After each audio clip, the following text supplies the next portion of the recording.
What's up, Jared? How are we doing this week? We're doing good, real good. I have to say I'm a fan of the pants. They look very comfortable. Well, thank you very much. They are very comfortable. I've gotten a couple of comments from them too. So There you go. Setting trends. I picked right. I chose them wisely, if you will. At this point, does it kind of feel you're crossing the names off the middleweight rankings one by one, and Marvin Vettori is just the next logical guy for you to meet in the cage? Well, I feel like he was one of the last ones. So one of the last guys at the top of the division who I've gotten to the octagon with. And I felt like it was only a matter of time before we crossed paths.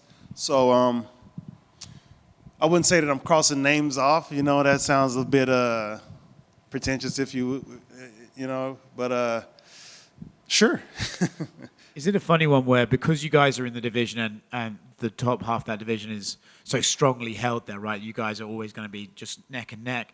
Is it one of those ones where, oh, well, I've had to be watching this guy for basically his whole career, so I kind of know what to expect when we do fight? To a certain degree, yes. But no, man, can't really go into any of these fights expecting anything, or you're going to be surprised. So I'm just going to be more open-minded and, just be more open-minded, prepared for anything that he brings. I'm going to leave it at that. Okay. Yeah.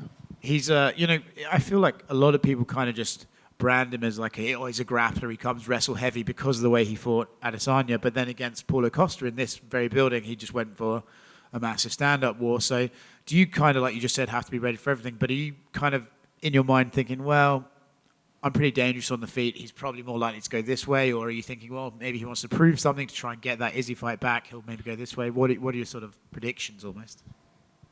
I would say a general consensus is the guys are going to want to try to wrestle me unless they're just stand-up guys, you know. So, but who knows? You know, like again, I'm not going into this fight with any expectations except for me performing to the best of my ability and getting that finish. That's what I'm going for. So, if he does want to grapple, it'll be to his detriment. Anybody who's ever tried to grapple me, if he's watched my fights, it's been to their detriment, you know. It hasn't been easy to hold me down. And it's going to be damn near impossible to get me down now because I feel like I've grown a lot in that area. And you may even see me take him down, to be honest. I'm sure he'll love hearing that. He's a kind of a fiery character. What do you make of him as a personality? You know, I remember when he fought Israel, his press conference was wild. He seems like a guy who kind of switches pretty quickly. Do you make much of him as a personality? He is who he is. You know, he's got all the confidence in the world in himself, and rightfully so. You know, he's put in a lot of work. He's been in, like you say, he's been in the top of the division for a long time. So, you know, I ran into him yesterday. It's a little minor small talk. I asked him how he was doing. He responded respectfully, and I shook his hand and, you know, expressed that it was definitely going to be a pleasure and an honor to get into the cage with one of the best in the division. And he sort of reciprocated, you know what I mean? So it's all respect from me, you know what I mean? I respect any man who's walking the same path that I'm walking, you know, walking a similar path that I'm walking. I'm no hater, you know what I mean? So I ain't got no hate towards the man. I don't have to be angry with him to go in there and do what I have to do to get that finish and put a hurting on him. So this is all business as far as that goes. But I don't wish nothing ill upon him, you know what I mean? So he is who he is, and we all have that, you know, God-given right to be who we want to be. And I don't see him doing anything that I would deem, you know, that will put him on the executioner's block, if you will. So, yeah, there it is. You've mentioned the word finish twice now. He is a notoriously hard guy to finish. He's eaten crazy shots. Rob Whittaker was teeing off on him for a while. You know, Paulo Costa hit him with some big bombs. You know, he's not a guy who goes away easy. What is it about you that can sort of break the chin, if you want, of Marvin Vettori? Well, I punch pretty hard, and I'm getting pretty good at making my fists connect to guys' chin. Not only my fists, but my shins, my feet, knees, and elbows. If I get them on the ground, it's definitely going to be some elbows coming down, if you will. So that's my goal. You know, I don't go into these fights wanting to win a decision or outpoint somebody, you know, look good on the scorecards. You know what I mean? I'm going there to incapacitate my opponents. That's it. You know what I mean? Either by knocking you out, which is, you know, the more efficient, fastest path to victory, if you will. Submissions, you know what I mean? I got a couple of submissions on my record. It'll be nice to get my first submission in the octagon. So there, yeah, you know, or I just batter his face in till his corner throws in the towel, or the doctor says, hey, you can't take anymore, or something. I just want to finish, you know what I mean? So that's all I go for, and especially considering the fact that he hasn't been finished, I'd love to be the first guy to break that cherry. Cool. Two more quick ones from me. You know, I feel like you're going to answer this question almost every time you fight again is, what are the stakes for this one? You know, you want that rematch with Israel. He's shown an interest in Dricus du Plessis, or it's likely, if not him, going to be Rob in Sydney. You said your passport's ready to go down there. Do you think, you mentioned finish, if you get that finish, you can actually push your way past all these guys and be like, hey, I'm there and I'm ready? Potentially, but what's been said has been said. They already said that's a contenders match. But I want to go in there and perform the best of my ability, and I know that I can open some eyes and drop some jaws, if you will, and maybe break a jaw, if you will, you know? So that's the plan, man. Go in there and perform the best of my ability and show Dana, Mick, Hunter, Sean, whoever else needs to see that I'm ready for this second shot at the title. And not only just the shot at the title, I'm ready to take the title from the best from Israel. Last one for me. How do you see that Rob Dricus fight going? I mean, I feel like Dricus is being written off by quite a large population in the MMA community. For you, do you think he has a shot? I think anybody has a shot in this game, you know. Dricus has been much kind of a buzzsaw in his last couple of fights. Rob is a very good tactician, though, you know what I mean? So I think that's why people would write him off. But who knows how that fight's going to go. Maybe he can take a shot and get a hold of Robert and then tire Robert out. And Robert slows down. Dricus doesn't slow down, as we see, you know. Who knows how that fight's going to go. It's going to be a fun one to watch, that's for damn sure. It's always fun watching the Reaper do his thing, and Dricus has been exciting his last couple of fights too. Other than that, you know, I'll just be watching as a fan and have that professional vested interest as well, you know. So, yeah. Hey, Jared. I just wanted your thoughts on Israel getting his belt back at UFC 287 by knocking out Alex Pereira. Just what were your thoughts? Did you expect that? Like, just everything. When watching fights, I try not to go into any of these fights with any expectations. I hold true to the fact that I've said, hold true to my statement that these fights can go anyway. You know what I mean? All of us here at the top of the division have a very good chance of getting the win. You know, so.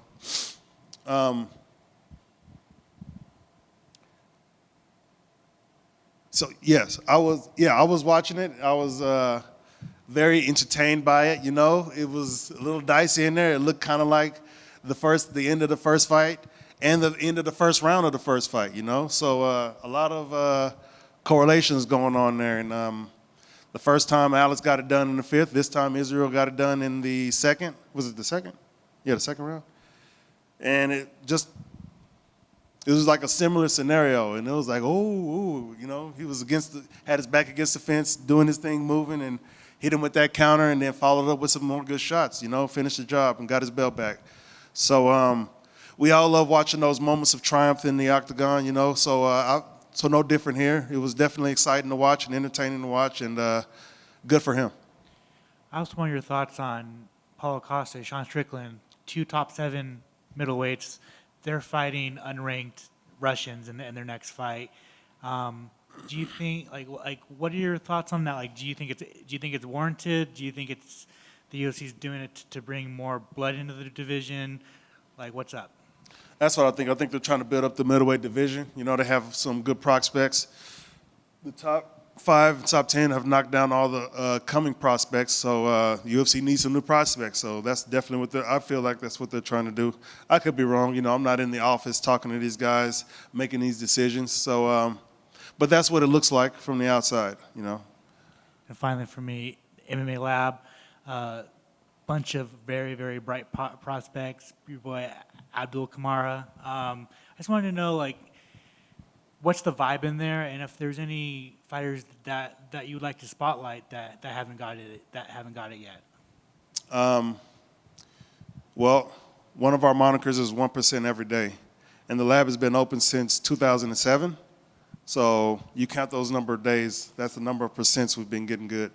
So, yeah, the energy in there is incredible, you know.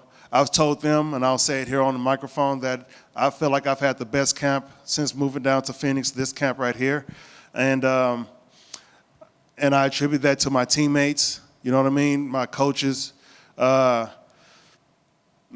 condition, all the conditioning that my teammates have got me in, Jared, Al, all those guys, you know, they get me prepared for these fights, 5-round fights, main events, the energy that we bring in there, every day we work, the program in itself, you know what I mean, is going to create champions. So we got a bunch of guys coming up. You mentioned Abdul already. I cornered him in his last fight. I'll probably be cornering him in his next fight. You know, Eric McConaughey, I cornered him in his last fight, so he's cornering me in this fight. And just we've got a couple more big guys in there. Alec, who cornered Eric Anders in his last fight, you know. Those are just the guys who are my size, you know what I mean? And when I first got there, I was one of the biggest guys there. All the little guys I was looking at, you know what I'm saying, I was training with. So you guys just saw the Maniac, Marcus McGee, make his debut and do his thing in there. You mentioned Abdul, you know what I mean? And Ho is doing his thing. We got a few guys in other divisions, Bryce Meredith, Mike Hamill, who fights this weekend. Who else? I wish I could just name them all, man, but the whole team, the MMA Lab is growing big time, you know what I mean? Mario, I can't forget him. He's one of the leaders in there who I look up to, and Kyler is doing his thing, you know what I mean? I get good rounds with him. Talon is in there, I get good rounds with him. Caleb, who gave me some good rounds this go around. Buzzsaw Besnick is doing his thing. We're all growing big time, you know, and I've grown too, even though Coach says this a lot. You know, when you get to the top, growth is incremental at best. You know, but this camp, like I said, I feel like I've grown a lot. You know what I mean? So in many different aspects of mixed martial arts. So I'm excited to show up and show out and let the world know that the lab is still getting better. If you didn't think we was good when Benson made his reign. If you knew we was good when Benson made his reign. We've only kept getting better. So y'all better watch out there. Thank you, Jared.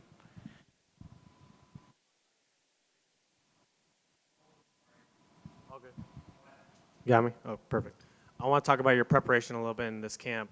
As you know, Vettori is a very well-rounded fighter, and just like you talked about watching the film and how you can grapple with the best of them, you can strike with the best of them. How have you prepared differently for him rather than an Adesanya or a Strickland? I wouldn't say I prepare differently. I prepare for the best, and I prepare to make myself better. You know what I mean? Only time I start changing things up is when we get a name and we start implementing, hey, this is what we think can work against this guy. But nothing's changed. I've only made, just been more, consistent in my training. I've grown. That's the only difference. I've gotten better. You know, my grappling is much better. My striking is much better. My conditioning, my physique is going to definitely be better. You guys will see that when we come time to take these clothes off and flex in front of the cameras. So I'm just better, you know what I mean? It's nothing different, just better. You know, we're already doing the right things. So ain't no point in changing that. You know what I mean? If you're on the right path and you change directions, you're going to make yourself harder to get to the goal, right? So, and there are no shortcuts in this game. So we show up, we work hard, and come fight night, we're going to show out. Jared, over here. You expressed your thoughts on Israel's triumph over Alex Pereira at 287, but were you a bit disappointed Pereira did not retain his title as he hasn't faced guys like you and Vettori yet? No, I can't say that I was disappointed, you know. I was happy when he won the title, happy for him, you know what I mean? Congratulations to the man. And this is a fight game. One person's going to win, one person's going to lose. So I'm not that invested in who I fight, you know what I mean? Again, Rogan said it at the end of the weigh-ins when I fought Israel, saying that he's the final challenge. And I say, no, he's not the final challenge. I'm the final challenge. I'm only working on myself. That's the only reason why I'm doing this, so I can be a better me. Not to fight any of these guys and be better than them. They don't reside in here. They don't reside there. When I look inside, that's the challenge that I'm trying to overcome right there. Every day. They don't go home with me. They don't, you know what I mean? They're not the ones saying, wouldn't you rather play the video game than go to the gym or anything like that? You know what I'm saying? These are things that I have inside of myself. They're not the ones saying, oh, you're tired, you should just quit. You know what I mean? Those are the voices that you have inside of yourself. So that's the challenge. You know what I mean? Not them. It's me. So the idea of fighting him would have been exciting. You know what I mean? I'm here to fight whoever. But I'm here to fight the best. So he is one of the best. And the potential is still there. He's still in the UFC. I fought at light heavyweight before. I get the title at middleweight. He gets the title at light heavyweight. Maybe we'll do the double champ thing. That seems to be the popular thing that everybody's doing, and that would definitely help solidify my name in history. So yeah. And assuming Israel remains champ and things go well for you this weekend, how would you approach a fight with Israel differently rather than the first time? Better. You know what I mean? When we fought Israel the first time, we started working on things, and I've just kept developing it. So it's been a year now in development. Things that I've ingrained in myself, not just new things that, oh, we should try this. Nothing like that. We got to do this better. We have to do that to make this happen. We have to do all these A, B, C through Z to make this happen, and continue to work on those things. So better.